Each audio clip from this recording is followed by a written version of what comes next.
is good people? You are now listening to the 2-year podiversary episode of Since We Last Spoke with Danny Foxworth.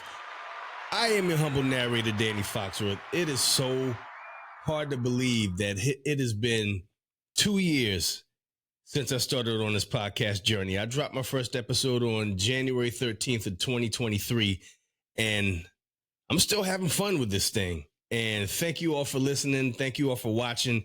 And thank you all for being a part of my podcast world. And I got to say, it's truly humbling just seeing the response from my episodes and the people that have gone out of their way to congratulate me and encourage me and to just tell me to keep going and to tell me that they're listening. And really, the people just like that you would not expect to actually be tuned into what you do are the ones that really, those are the ones that really make me smile the most. I mean, I got coworkers asking me when I'm going to put out my next episode, man. It's just so weird to put my mind around.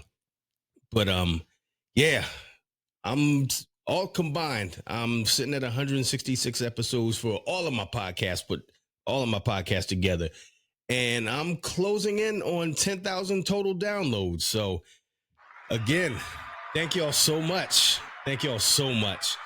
So for this episode, basically, I'm just going to just talk about random things. So the first thing is more of a did you know / fun fact. Did you know that the state of Tennessee actually borders not one, not two, but 8 total states?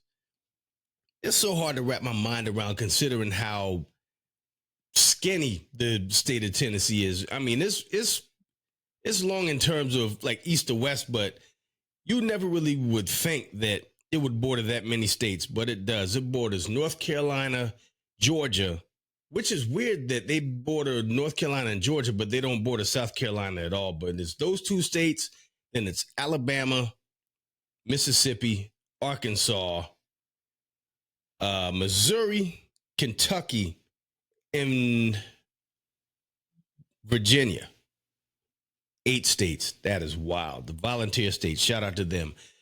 Another thought I had, in 2025, I had a thought in the back of my head of bringing back some old terms like that I grew up listening to in the 80s. Words like pipsqueak and twerp and pissant. And my personal favorite, shit for brains. That one right. Shit for brains is always good money in my book. So yeah, I might have to sprinkle a couple of those words back into the lexicon for 2025. And another thing that happened fairly recently, I went to an oyster roast at the spot in Charleston about a couple of weeks ago. And it's something that I noticed, and it's just something that always just really irritated the hell out of me, is a woman that goes out of her way to make a scene and, just like bat her eyes and stuff to make men just fall in her lap and just do anything for her at the drop of a hat.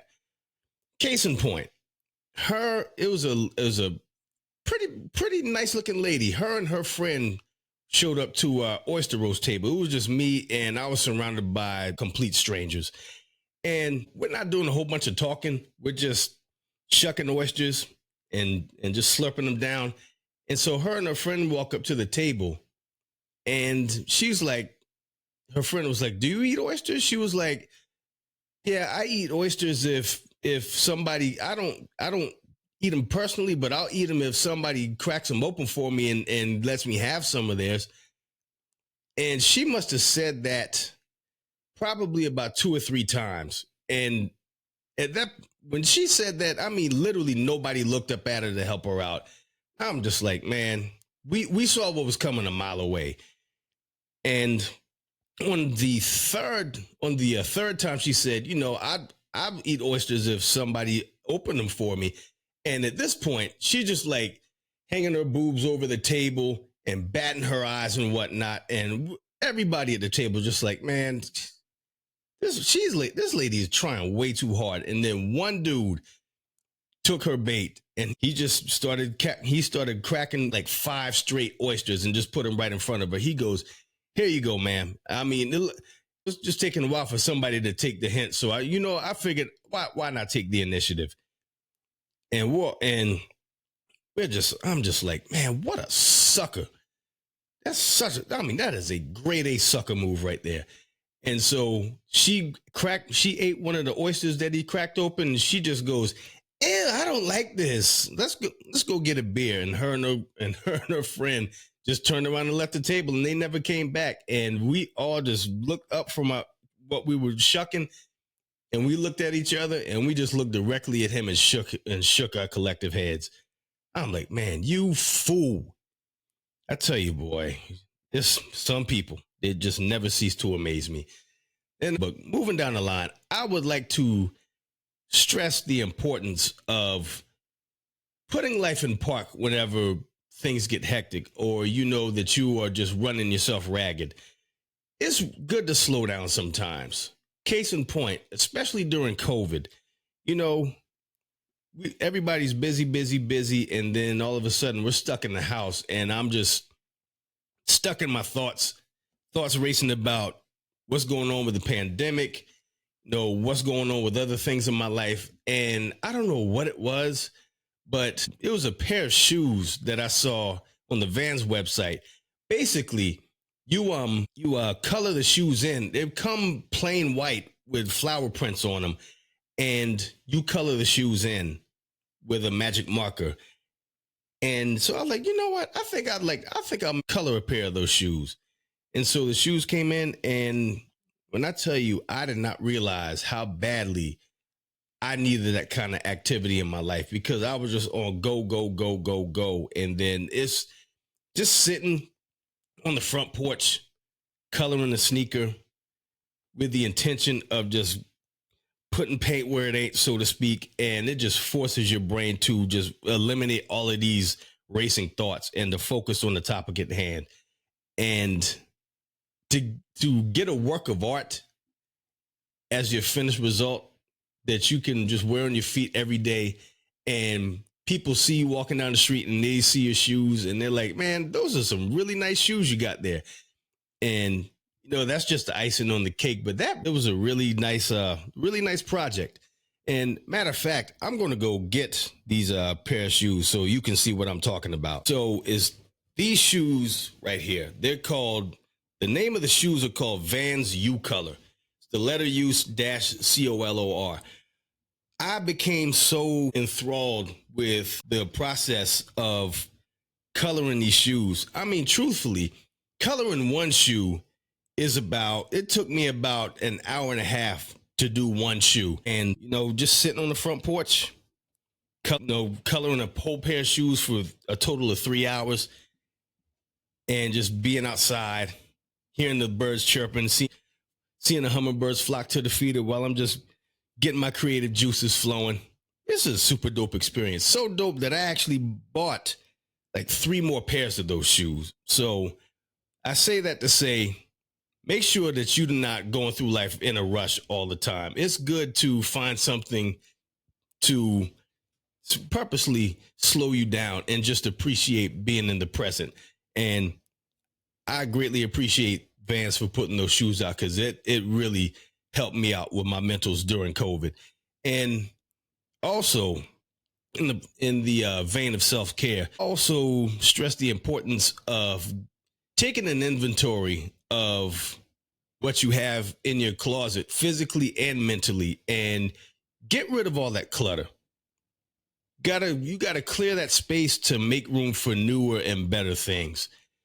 And I had to take my own advice. And also during COVID, I really curtailed the amount of money I was spending on t-shirts. I mean, I had a closet full. I could probably go upwards of a year without wearing the same t-shirt twice. I mean, it was really ridiculous. And then over this past summer, I was like, man, I'm just looking in my closet like, I haven't worn some of these shirts. I haven't worn since 2020, 2021. I'm like, why do I still have these in my closet?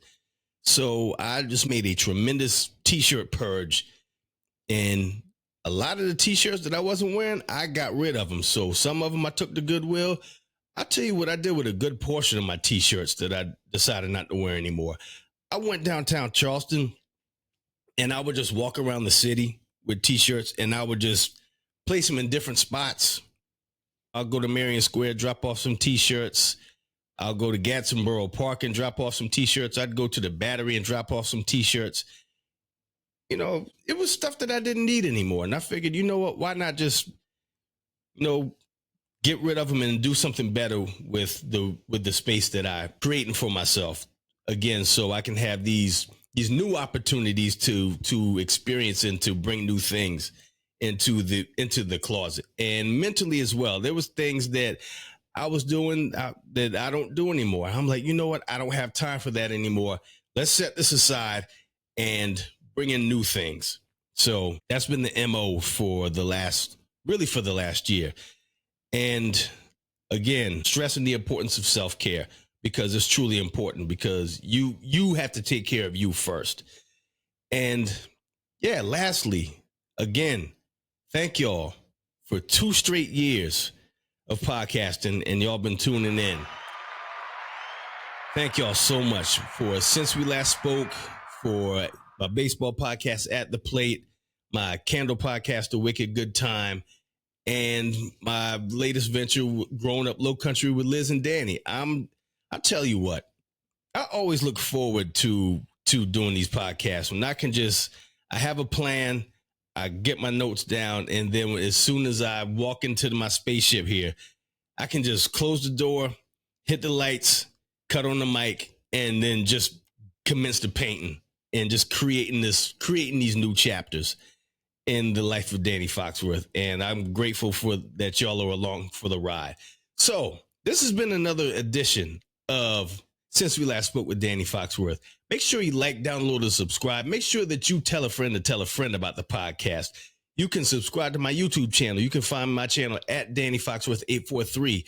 If you have any questions, comments, or concerns regarding any of my podcasts, the email address is foxworthpodcast@gmail.com. All I ask is that write down which podcast that you have a question for in the header subject. And so with that being said, until next time, y'all be good. Peace.